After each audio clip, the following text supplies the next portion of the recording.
위메이드 주주 여러분 반갑습니다. 강프로입니다. 자, 오늘 위메이드가 5% 가까운 하락세를 보이고 있고요. 기술적으로는 22평에 수렴이 거의 되어 있는 그런 상황까지 내려왔습니다. 걱정하시는 분들이 있을 것 같아요. 근데 변동폭이 상당히 큽니다. 근데 이건 위메이드가 원래 변동폭이 크고요. 그리고 신고가를 달성한 이후에는 이런 조정은 원래부터 나오는 구간입니다. 그래서 제가 계속해서 영상을 업데이트하면서 올려드린 내용은요. 게임주는 내년 1월까지 강세를 보일 수 있는 종목이고 그 바닥 구간을 이번에 만들었다. 근데 만드는 과정에서 매물 소화 과정이 필요하기 때문에 이격을 조금 좁히고 나서 매수 구간을 잡자. 그래서 가격을 집중해서 잡자. 이렇게 제가 말씀드렸었던 근거는 게임주에 대한 대장주, 저 대장주가 있죠. 그게 크래프톤입니다. 크래프톤에 대한 강세 구간까지 같이 진행이 되고 있기 때문이고, 자, 게임에서 대장주가 강한 움직임을 보이고 있다는 건 업황이 회복되고 있다는 겁니다. 업황이 회복되고 있다는 건 우리가 어떻게 이해를 해야 될까요? 추가적으로 상승할 수 있는 공간이 있다는 겁니다. 자, 제가 기술적인 내용을 토대로 그쵸 실적의 변화를 이야기를 드릴 텐데, 무엇보다 오늘은 수급 관련해서 이야기를 같이 드릴 거예요. 왜 그러냐면 외국인이 지금 계속해서 매수하고 있는데, 외국인은 매수할 때마다 개인 투자자들이 계속해서 팔아요. 근데 그건 이해도 됩니다. 자, 보세요. 너무 끔찍한 하락 구간을 겪다 보니까 이 하락 구간 이후에 반등이 실제 나왔을 때는 정말 헷갈립니다. 헷갈려요. 그래서 그런 건데, 지금 나오는 상승세와 그리고 올해 초에 발생했었던 이런 구간은 사실상 비교하기가 어렵다. 왜?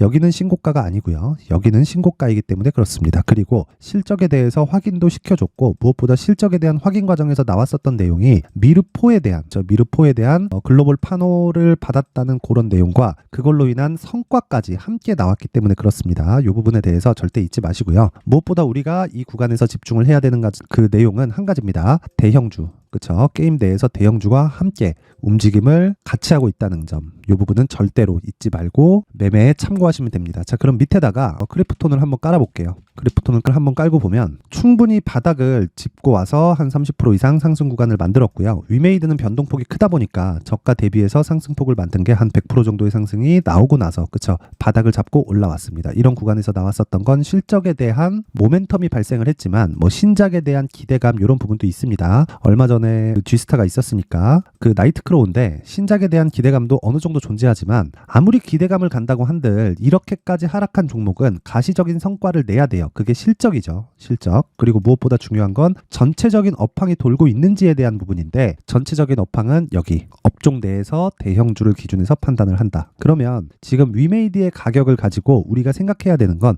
얼마에 매수할래가 가장 중요한 겁니다. 그리고 제가 요 내용 한번 체크해 드릴게요. 주가는요, 딱 가운데를 끄어서 여기가 기준 가격이 되고 위에는 고평가 구간, 아래는 저평가 구간이 됩니다. 그쵸? 근데 저평가는 언제 되고 고평가는 언제 될까요? 앞으로 좋아질 부분이 있으면 계속된 고평가 구간에 있는 종목들이 되고, 이런 부분을 우리가 성장주라고 부릅니다. 근데 계속된 저평가를 받고 있는 종목들이 있어요. 이런 종목은 어떻게 되느냐? 잘 생각하세요. 이익은 납니다. 이익은 나는데 이익률이 좋지 않아요. 자, 그렇다는 건 확보되어 있는 매출처는 있고, 근데 이제 고인물이 된 거죠. 그쵸? 새롭게 무언가 기업이 성장할 수 있는 그런 상황이 발생하지 않는 겁니다. 예를 들어서 제가 그냥 가장 쉽게 한번 이야기를 해드려 볼게요.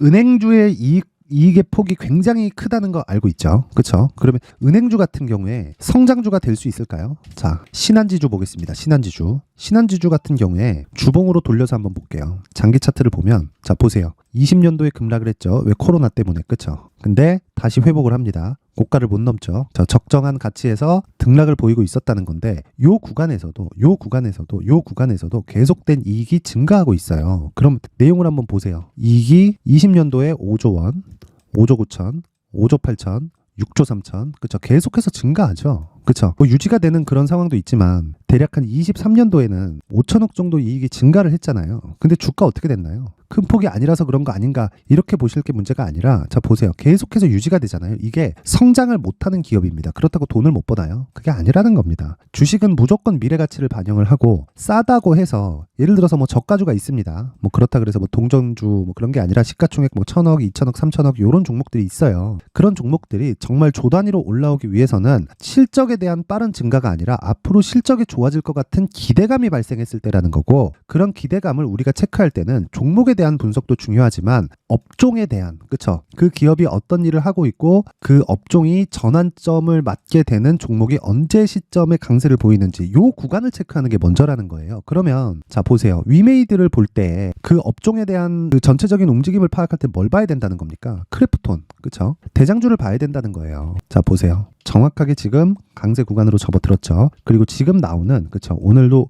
5% 빠지고 고가 대비해서 한 20% 정도 눌려 있는 이 구간에서는 신고가를 만들면서, 그쵸, 장기간 하락을 했잖아요. 그리고 이 하락을 내가 고가에서 잡았다고 생각해 보세요. 얼마나 정말 그지 같을까요? 그쵸? 그래서 항상 오른 종목을 매수를 해야 되지만 이렇게 신고가 이후에 추가적으로 상승이 나왔잖아요. 몇 배가 더 올랐죠? 그쵸? 2만 원대에서 20만 원대까지 10배 정도의 상승이 한 달, 두 달, 세 달, 거의 한 4달 정도 만에 발생을 했는데, 이런 부분을 가지고 우리가 여기서 매수하지 말고 신고가를 달성한 그 시점부터 공략에 들어가서 장기 투자를 3개월로 잡고 가자. 그러면 지금 위메이드의 상황은 이런 부분까지 갖춰져 있는 거잖아요. 이런 부분이 뭐예요? 크래프톤이라는 대형주의 움직임까지 갖춰져 있는 거고, 21년도를 지나면서, 그쵸, 여러 가지 버블을 만들 수 있는 상황들이 있었죠. 유동성 장세이기도 했고, 메타버스 관련된 내용도 붙어 있었고, NFT라는 조금 생소한 내용도 같이 붙으면서 뭔가 되게 거품을 만들 수 있는 내용들이 계속해서 존재를 했었단 말이에요. 그런데 넘어지기 시작하니까 정말 끔찍하게 넘어지죠.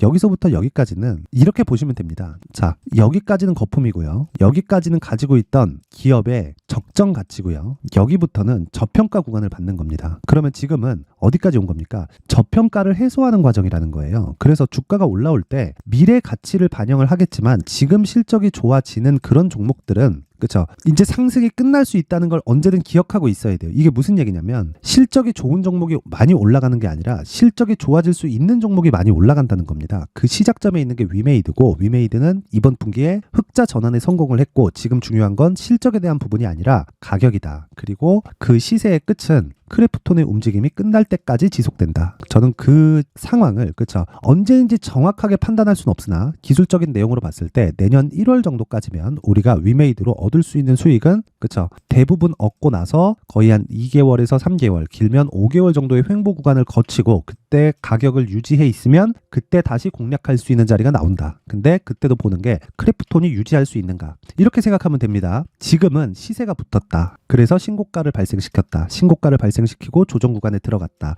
조정 구간 이후에는, 그쵸, 기간 조정의 구간이 나올 수도 있다. 여기서 우리가 돌파 관점을 보는 경우가 있고 눌림목 구간에서 매수를 하는 경우가 있는데, 이 돌파와 눌림목 구간에서 우리가 체크를 해야 되는 건 대형주가 넘어지는지 안 넘어지는지 이 부분에 대한 체크고요. 그리고 대형주가 있는 종목은 대형주를 파악해서, 그쵸, 대형주의 가격을 파악하라는 겁니다. 눌림목 구간에 그냥 매수를 해도 된다. 그게 위메이드의 지금 가격이고요. 20일 이평선을 이탈하는 그 순간부터, 지지를 받는 게 아니라 이탈하는 순간부터는 매수 구간으로 들어가지만 여기서 내가 보유 기간을 줄일 수 있는 매매 전략이 필요하다.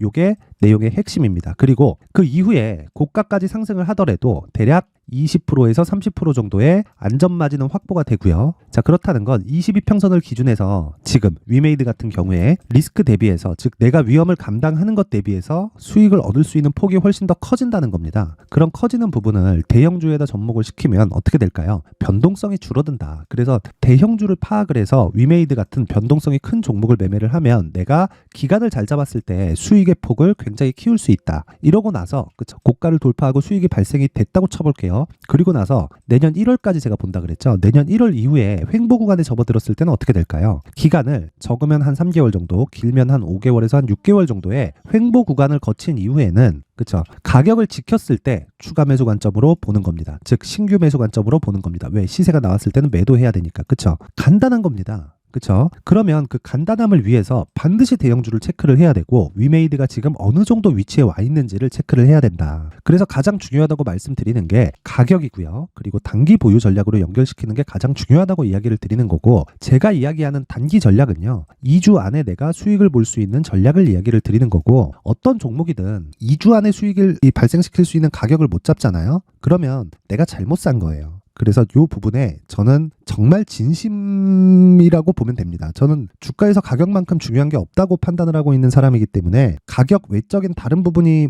발생해서 주가 변동이 나온다? 만약에 내려요. 그럼 매수 구간이 맞아요. 근데 올라요. 그러면 매도 구간입니다. 앞으로 가격이 올라가고 내려간 것에 대한 근거가 뒤에 안 붙어요. 그러면 반대 방향의 상황이 발생을 하는 거고, 그 반대 방향의 상황이 발생했을 때는요, 다시 말씀드리지만 바로 회귀합니다. 원래 가격대로. 그쵸? 그럼 지금은 주가가 올라갔다는 건 돈이 들어왔다는 거고, 그 돈이 들어왔다는 거에 대해서 물량을 고가까지 계속 올리면서 위에서 받아줄 필요가 없잖아요. 단순히 개미털기에 지나지 않고 이런 부분은 우리가 눌림목 구간이라고 이야기를 하는 겁니다. 그럼 이 구간에서 우리가 단기 보유 전략, 즉 2주 안에 수익을 볼 수 있는 전략으로 전환시켰을 때 꾸준한 수익을 볼 수 있는 수익 구간이, 그쵸, 수익 구조가 만들어진다. 자, 요 내용까지 제가 영상에서 이야기를 드리면 너무 긴 이야기가 될 수 있기 때문에 여기 19페이지에 걸쳐서 준비를 해왔는데, 그래도 만든 사람의 성의를 생각해서 최소한의 성의를 보여주시는 분들에 한해서만 제가 위메이드의 가격 그리고 단기 보유 전략을 공유해 드리도록 할 테니까, 시청해 주시는 모든 분들이 상단에 있는 전화번호로 숫자 3이라고 문자를 보내주시는 분들에 한해서만 제가 위메이드의 가격 그리고 단기 보유 전략을 공유해 드리도록 하겠습니다. 자, 그런데 지금 말씀드린 가격과 단기 보유 전략을 응용해서 본다면요, 어떤 매매가 가능하냐? 자, 강프로의 무료 소통방에서 계속해서 제가 이야기를 드리고 있는 단기 매매가 가능해지고요. 무엇보다 오늘도 10% 정도의 수익에 성공을 했습니다. 자, 지금 장 마감 동시효과에 들어와 있는 상황인데, 계속해서 제가 이야기를 드리는 게 신고가 매매를 해야 된다. 왜? 가격이 먼저니까. 이렇게 이야기를 드리고 있죠. 그래서 그 내용을 한번 체크해 보면, 자, 여기 11월 24일 오전 8시 44분, 그쵸, 시장가 매수했고 칩스앤미디어 이렇게 이야기를 드렸습니다. 그래서 칩스앤미디어 상황을 보면, 자, 보세요. 칩스앤미디어 오늘 시가 대비해서 몇 프로입니까? 10% 정도의 상승 마감이 됐고 상한가를 가지 않았기 때문에 저는 매도하고 나옵니다. 이런 구간이 왜 만들어질까요? 그쵸? 신고가를 만들고 충분히 매물 소화 과정을 거치고 다시 반등하는 걸 확인하고, 그쵸, 위로 가죠. 그래서 하루에 10%가 나오는 겁니다. 물론 뭐 이게 하루를 더 보유했을 경우에는 제가 상한가를 간 상황이 나오면, 그쵸, 하루를 더 보유하는데 상한가 아니기 때문에 보유하지 않는다. 여기까지가 내용의 전부입니다. 주식시장에서 이것보다 중요한 내용은 없어요. 이 부분 반드시 기억하시고요. 다시 말씀드리지만 신고가보다 중요한 건 없고요. 그리고 이런 부분을 소통방에서 계속 진행을 하고 있으니까, 나도 5%, 10% 정도의 단타 매매를, 그쵸, 신고가 매매를 통해서 단타를 계속해서 해보고 싶다 하시는 분들은 소통방으로 들어오세요. 소통방 입장 방법은 영상 상단에 있는 전화번호로 참여라고 문자를 보내주시는 분들에 한해서만 제가 강프로의 무료 소통방 입장 링크를 공유해 드리도록 하겠습니다. 그리고 이 방은 딱 1000분까지만 받을 계획이니까 선착순입니다. 자, 그리고 무엇보다 칩스앤미디어 말고도 제가 여러 가지 내용을 계속해서 이야기를 드리고, 장중에 매매하는 건 제가 앞서 말씀드렸다시피 단기 보유 전략, 즉 2주 안에 나올 수 있는 가격대를 지속적으로 체크를 하고, 지금 보유하고 있는 종목은 종근당, 그쵸, 그리고 삼성중공업, 그리고 어저께 매수한 종목이 있습니다. 여기 요 종목입니다. AD 테크놀로지, 그쵸, 26,700원에 매수하겠다. 오늘 7% 상승 구간에 왔습니다. 자, 그쵸, AD 테크놀로지 7%. 왜 이런 상황이 벌어질까요? 신고가 매매만 하기 때문에 그렇습니다. 그래서 신고가에 대해서 진짜 한번 이해를 하시고 모든 분들이 큰 수익 나는 매매를 하셨으면 좋겠습니다. 자, 그리고 무엇보다 중요한 거, 위메이드 지금 매도 구간이 아니라 매수 구간입니다. 이 부분 잊지 마시고요. 위메이드 꼭 보유하셔가지고 내년 1월 전까지 수익 충분히 가능하니까 가격 체크하셔서 큰 수익 내셨으면 좋겠고, 모든 분들이 신고가에 대한 이해를 하면서 안정적으로 매매를 하세요. 자, 오늘 영상은 여기까지 하겠습니다. 자, 이제 23년도 다 끝나가지만 매매를 하시면서 스트레스를 받으시는 분들이 있을 수 있습니다. 시장이 항상 그렇긴 하지만 그래도 제 구독자분들과 시청해주시는 분들을 위해서 앞으로 차기 주도주가 될 수 있는 대시세 종목을 준비를 해왔습니다. 단타나 짧은 수익만을 쫓다 보면요, 잦은 손절로 계좌가 망가지는 건 순식간이고요. 그만큼 수익하고는 거리가 멀어지겠죠. 장기간 유지하기가 어렵기 때문입니다. 결과적으로 주식시장에서 돈을 벌기 위해서는요, 어떤 계기를 만들어야 되는데, 그 계기는 한 종목에 비중을 실어서요, 수익을 보는 것 말고는 없습니다. 쓸데없이 잦은 매매를 하지 말라는 이야기고요. 그리고 한 종목에 비중을 실을 수 있어야 된다는 겁니다. 그런데 이 비중을 실는 과정에서 성장 산업군에 대한 이해가 필요하다는 겁니다. 이 부분을 반드시 기억을 하셔야 돼요. 자, 이런 성장 산업에 대한 구조와 제가 앞서 말씀드렸던 신고가 그리고 선반영 구조에 대해서 이해를 했을 때 이런 매매를 할 수 있게 됩니다. 2월 7일 강프로의 대시세 종목으로 에코프로 매수가는 17만원 이에서 진행이 됐고요. 그리고 목표가는 50만원부터 자율 매도 구간으로 잡았죠. 예상 수익 범위가 200% 이상으로 되어 있는데 신고가 이후에 선반영 평균치가 200% 이상이기 때문에 그렇습니다. 자, 그런데 에코프로가 2차전지 양극재 기업이죠. 2차전지 양극재는 친환경이라는 범주 안에 속해 있다고 보시면 됩니다. 근데 제가 항상 이야기를 드리죠. 시세는 항상 연결된다고요. 앞으로 나올 대시세 종목도 이런 친환경이라는 성장 산업군에 포함되어 있어야 됩니다. 자, 이런 성장 산업군에 포함되어 있는 걸 확인한다면 이 내용처럼 세 가지의 공통점을 가지고 있습니다. 1년에 많은 종목이 발생하지 않고요. 그리고 세력들의 장기간 매집 구간이 확인돼야 되고, 그리고 상승하기 시작하면 평균적으로 3개월 정도의 상승 구간을 보이기는 하지만 제가 2개월이라고 작성을 해온 건 한 가지 내용 때문입니다. 한 달은 확인하는 과정이 필요하기 때문입니다. 이게 무슨 얘기냐면 성장 산업에 대한 부분, 그리고 이런 공통점, 여기다가 기술적인 내용을 다 포함을 시키더라도 절대적으로 가격이 우선적으로 반영이 되는 것이기 때문입니다. 에코프로도 마찬가지예요. 장기간 하락하면서 최악의 국면을 거쳐왔고요. 이 구간에서 먼저 하락을 했다는 건 앞서 말씀드렸던 내용처럼 고가에 대한 부분이 아니라 저가, 즉 나쁜 부분을 반영한 이후에 신고가를 발생을 시켰다는 건 앞으로 좋을 부분을 반영이 되고 있다는 거죠. 그런데 본격적인 시세는 신고가 이후라고 말씀을 드렸고, 지금은 매물 소화 과정을 보내고 있습니다. 앞서 말씀드린 대로 가격 먼저 분석을 끝냈죠. 그리고 나서는 정부 정책의 방향과 맞는지를 체크를 해야 되는 겁니다. 2023년 대시세 종목인 에코프로도요, 정부 정책의 방향에 맞는 종목이라고 볼 수 있겠죠. 물론 이런 종목들도요, 신고가 이후에 시세를 낸다는 건 반드시 기억하고 있어야 됩니다. 자, 이런 내용을 토대로 23년 상반기 에코프로와 같은 대시세 종목을 준비를 해왔습니다. 자, 하반기 대시세 종목은 영상 상단의 전화번호로 대시세라고 문자를 보내주시는 분들에 한해서만 공유해드리도록 할 테니까 영상 상단의 전화번호 확인해서 하반기 대시세 종목으로 큰 수익 내셨으면 좋겠습니다.